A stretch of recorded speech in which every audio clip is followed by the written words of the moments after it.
আমাদের টাঙ্গুয়া হাওর ভ্রমণের দ্বিতীয় দিনে আপনাদের সবাইকে স্বাগত। প্রথম দিন আমরা আপনাদেরকে ফ্যালকন হাউসবোটটা ঘুরিয়ে দেখিয়েছি, সাথে breakfast, lunch, Niladri lake, Lakmachhara বাজার, ওয়াচ টাওয়ার এই সবও ঘুরিয়ে দেখিয়েছি। আজকে আমাদের এই যাত্রার দ্বিতীয় দিন, চলুন সবাই মিলে একসাথে ঘুরে দেখি টাঙ্গুয়ার হাওর।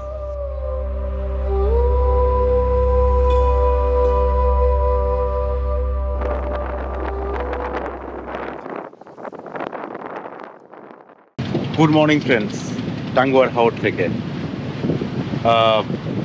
সকালে উঠে এখন আমরা নাস্তা করতে যাব। কালকে রাতে আসলে ডিনারটা আমরা করতে পারিনি, কারণ হঠাৎ প্রভার একটু ফুড পয়জনিং টাইপের হয়েছিল, বমি টমি হয়েছে, পেট ব্যথা ছিল প্রচণ্ড, এই জন্য ডিনারটা শ্যুট করতে পারিনি, আর রাতে খাওয়াও হয়নি, ঘুমিয়ে গেছি। এখন সকালবেলা উঠেছি অ্যারাউন্ড 7টা বাজে। চারিদিকে অদ্ভুত সুন্দর দৃশ্য। এখন আমরা যাবো ব্রেকফাস্ট করতে। আজকে আমরা যাবো জাদুকাটা নদী। সো আমরা পুরোটাই আপনাদের সাথে শেয়ার করব। দেখুন চারিদিকে কি অদ্ভুত সুন্দর জায়গা।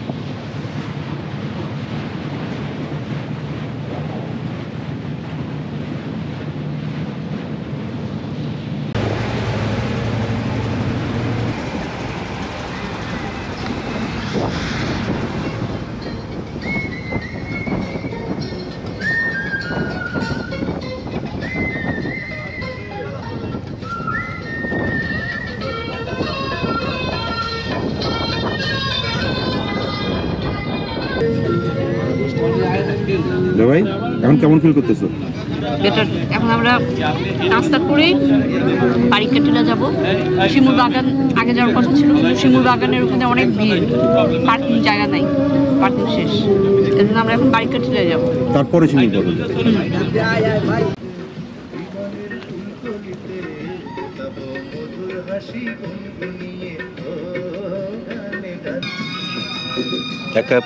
এক কাপ চায়ে চুমুক দিতে দিতে সকালবেলা সামনে খোলা পানি দেখতে না খুবই ভালো লাগছে। এটা একটা অদ্ভুত ফিলিং।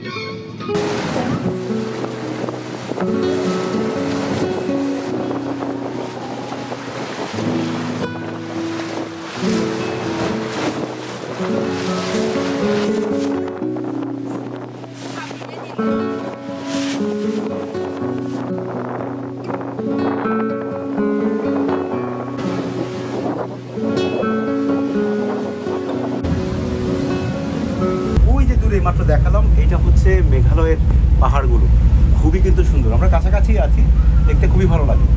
ঠিক এই পার্টটা সমতলটা বাংলাদেশ, ওই পার্টটা হচ্ছে মেঘালয়। পাহাড়গুলো আমাদের এদিকে থাকলে একটু ভালোই হতো।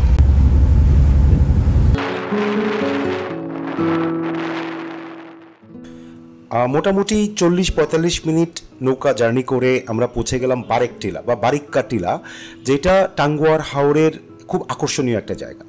এটা সুনামগঞ্জ জেলার তাহিরপুর জেলায় অবস্থিত এবং জাদুকাটা নদীর ঠিক পাশেই। বারিক্কা টিলা থেকে মেঘালয়ের খাসিয়া পাহাড় দেখা যায়, কারণ একদম ভারত সীমান্তের পাশেই এটা। এইখানে করইগড়া ও রাজাই নামে দুইটি আদিবাসী গ্রামও রয়েছে। তো নৌকা থেকে নেমে আমরা একটা মোটর বাইক নিয়ে নিলাম। পার হেড ওরা নিল 200 টাকা করে যাওয়া এবং আসা।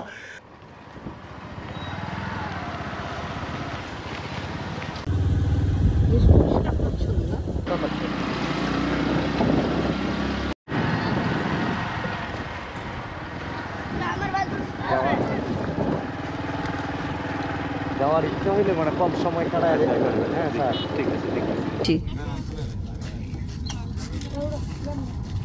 আমরা এখন প্র্যাকটিক্যালি ইন্ডিয়ায় দাঁড়ানো, বিনা পাসপোর্টে বিনা ভিসায় চলে আসছি ইন্ডিয়া। ছবি তোলা লাগবে না, কিন্তু ঘোড়ায় চড়লে কত 100 টাকা? কতখানি চড়াবা? আচ্ছা দেখি।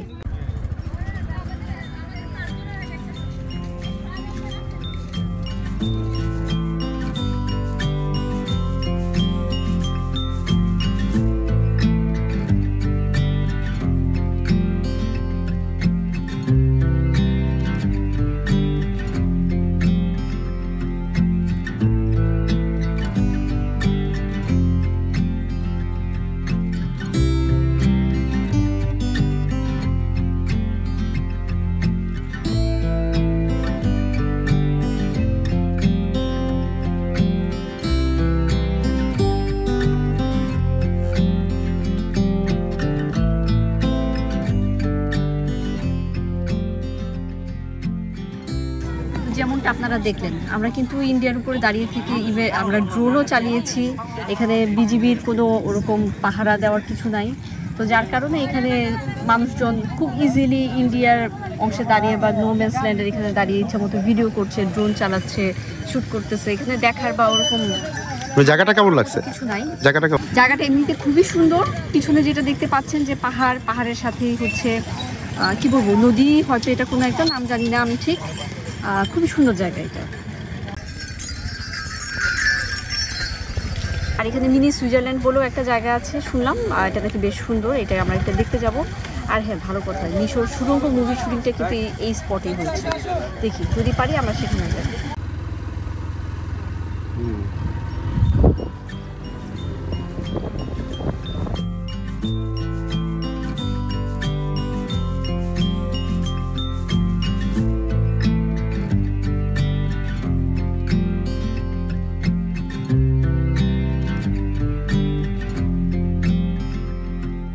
আমরা এখন মিনি সুইজারল্যান্ডে আসছি।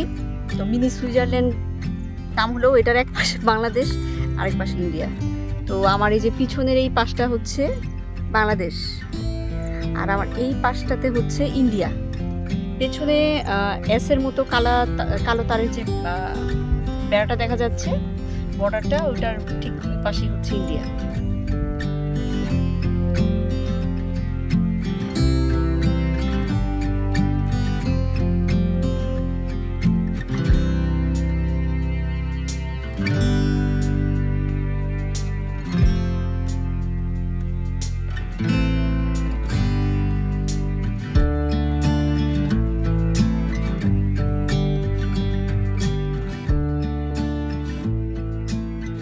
আনন্দপুর নামে একটা গ্রামের ভিতর দিয়ে আমরা আসলে এই জায়গাটা এসে পৌঁছেছি।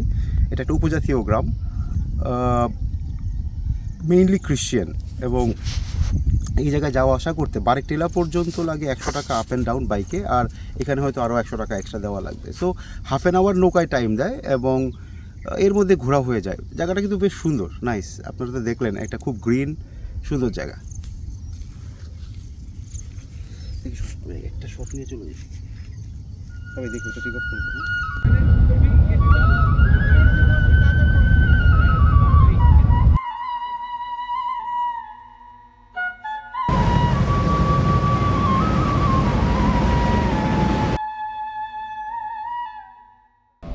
জাদুকাটা নদী, জাদুকাটা নদীটা খুব ইন্টারেস্টিং একটা নদী। মেঘালয়ের পাহাড়গুলো থেকে এই নদীটা নেমে এসছে এবং তারপরে প্রায় 20 কিলোমিটার বাংলাদেশের ভিতরে চলে এসে মিশেছে সুরমা নদীর সাথে। তো এই জাদুকাটা নদীর কিন্তু অন্য একটা নাম ছিল, রাংতুক। এই জাদুকাটা নামটা কবে এসছে, খুব ইন্টারেস্টিং একটা গল্প আছে। একটা মা, তার ছেলে, তার নাম ছিল জাদু, ওকে নিয়ে মাছ কাটতে গেছে। তো মাটা ভুলে ওই ছেলেটাকেই কেটে ফেলছে, হাত পা কেটে ফেলছে আর কি, ভুলে। এরপরে থেকে নাম হয়ে গেছে জাদুকাটা নদী। এটা লোকালদের গল্প, একটা নামকরণ বলা হয়, এইভাবেই হয়। বাট নদীটা খুব ইন্টারেস্টিং, সুন্দর। আপনারা তো দেখলেন, পাশে পাহাড়, একদিকে হাওর, সুন্দর পানির রং, খোলা আকাশ, সব মিলিয়ে জাদুকাটা নদীটা আসলেও সুন্দর একটা জায়গা।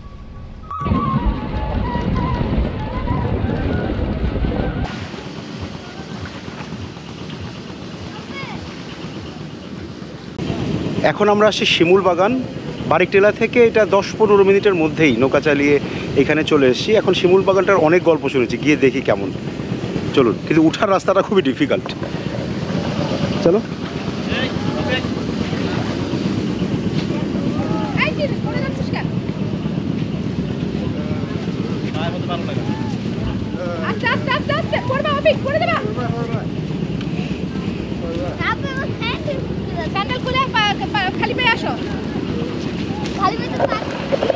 মোটামুটি একটা ছোট ট্রেকিং হয়ে যাচ্ছে।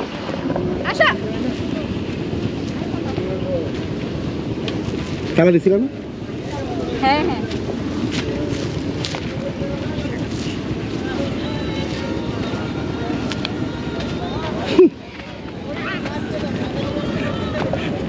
কেমন লাগলো, অনুভূতি কি? একের ভিতর দুই, দুইয়ের ভিতর তিন। মানে কি? আসছিলাম হাওড়ে, ট্রেকিংও হয়ে গেল পাহাড়ে।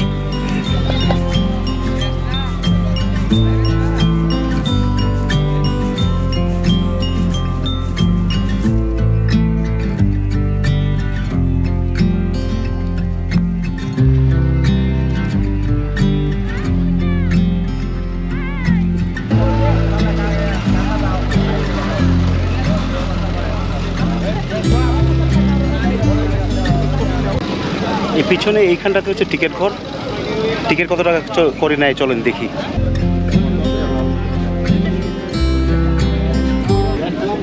টিকিটের প্রাইস 30 টাকা পার হেড।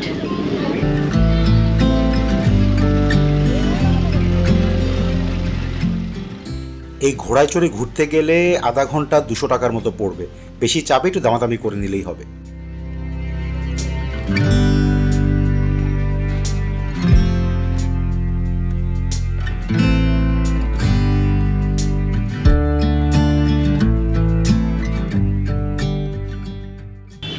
চারিদিকে যেই শিমুল বাগানটা দেখছেন এটার নাম জয়নাল আবেদিন শিমুল বাগান। প্রায় 20 একর জায়গার উপরে এই জায়গাটা তৈরি করা হয়েছে। অ্যারাউন্ড 3000 শিমুল গাছ এখানে আছে। ইউজুয়ালি ফেব্রুয়ারি মাসটাতে এখানে প্রচুর শিমুল ফুল ধরে এবং সেটা লাল রঙের শিমুল ফুলে অদ্ভুত সুন্দর একটা জায়গা দেয়।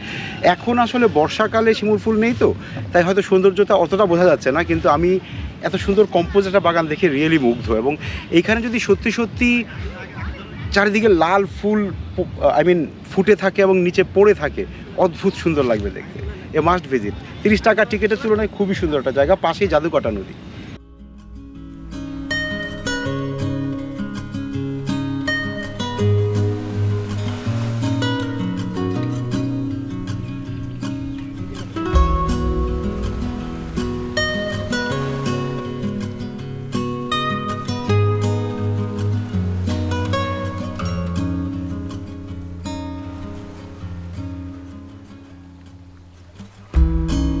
I've been searching in the dark, trusting every clue I found, but the truth has not been told, 'cause every corner of these woods is hollow.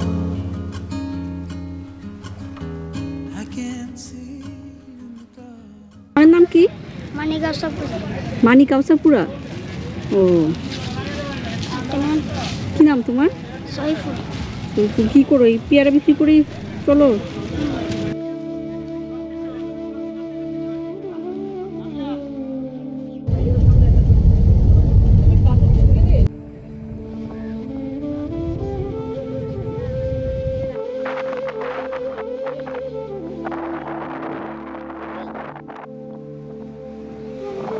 Journey প্রায় শেষের দিকে। আমরা শিমুল বাগান ঘুরে এখন ফিরতি পথে রওনা দিয়েছি। মোটামুটি 7টার দিকে নামানোর কথা। সো পথে আমার জানা নেই যে কোথাও নামাবে কিনা। যদি নামাই দেখাবো, আর না হলে একবারে লাঞ্চে দেখা হচ্ছে। প্রচণ্ড বেশ গরম, ওয়েদারটা ভ্যাপসা, তাই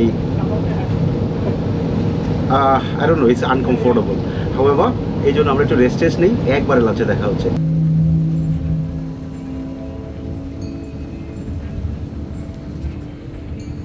বোটটা আমাদেরকে আরেকটা ইন্টারেস্টিং জায়গায় নামিয়েছে। একটা বিচের মতো জায়গা, খুবই সুন্দর।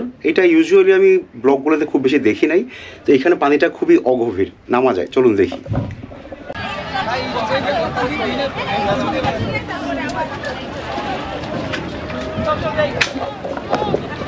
প্রভা অলরেডি খুব এক্সাইটেড। ঠান্ডা পানি তো, গরমের মধ্যে ভালো লাগবে। পানি বললোই তো এখানে পানি কম।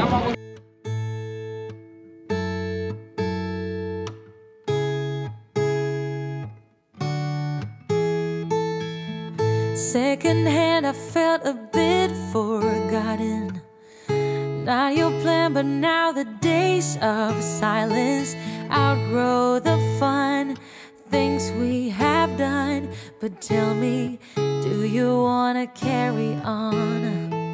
Plants don't grow without water, and they cave when it's cold.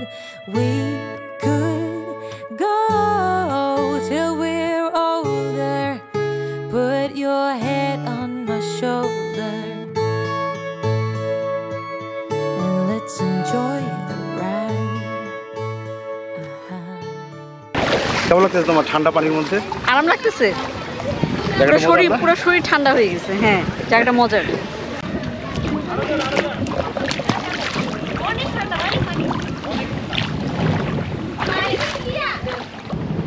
ঘুম থেকে উঠে এখন লাঞ্চ করার পালা। আজকের এই লাঞ্চটাই আমাদের শেষ লাঞ্চ, 2 দিনের মধ্যে। দেখি কি খাবার দিয়েছে। চলুন, যা অনেক ক্ষুধা লাগছে।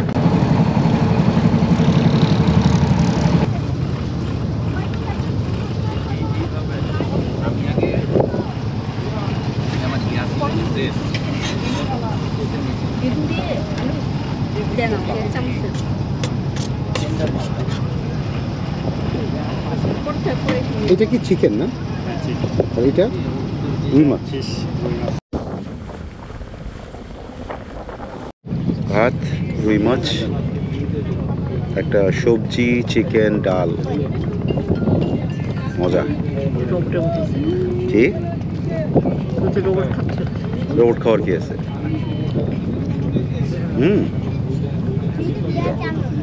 দেখেন না, আমার জন্য ওয়েট করে না খায়।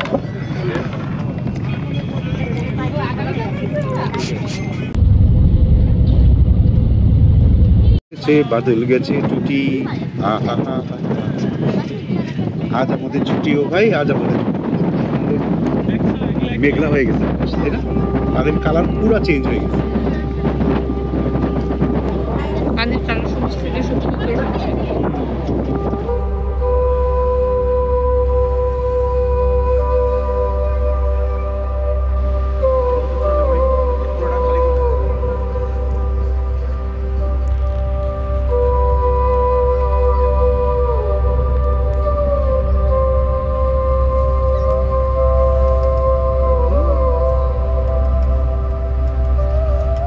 আরেকবার রিক্যাপ করিয়ে দিচ্ছি আপনাদেরকে, যে রুমগুলোতে আমরা ছিলাম সেটা হচ্ছে 180 ইনফিনিটি। বেসিক্যালি 3 ক্যাটাগরির রুম আছে। একটা হচ্ছে আমরা যেটা দেখছিলাম 180 ডিগ্রি ভিউ, সেটা হচ্ছে 10,500 টাকা করে ভাড়া। মাঝে যে জায়গাগুলো আছে একটা সাইড খোলা, সেইটার ভাড়া হচ্ছে 8,000 টাকা। আর পেছন দিকে যে রুমগুলো আছে সেটা আসলে ওই অর্থে ভিউ কম, সেটার ভাড়া হচ্ছে 6,000 টাকা। এর মধ্যে লাঞ্চ, ডিনার, ব্রেকফাস্ট, স্ন্যাক্স সবই ফ্রি, 2 দিনের ঘোরা, এবং মাঝখানে একটা লবি আছে। এবং বাই দ্য ওয়ে সামনের দিকে রুমগুলো মানে যেগুলো 10,500 এবং 8,000 টাকার, সবার সাথে কিন্তু একটা করে বারান্দা আছে।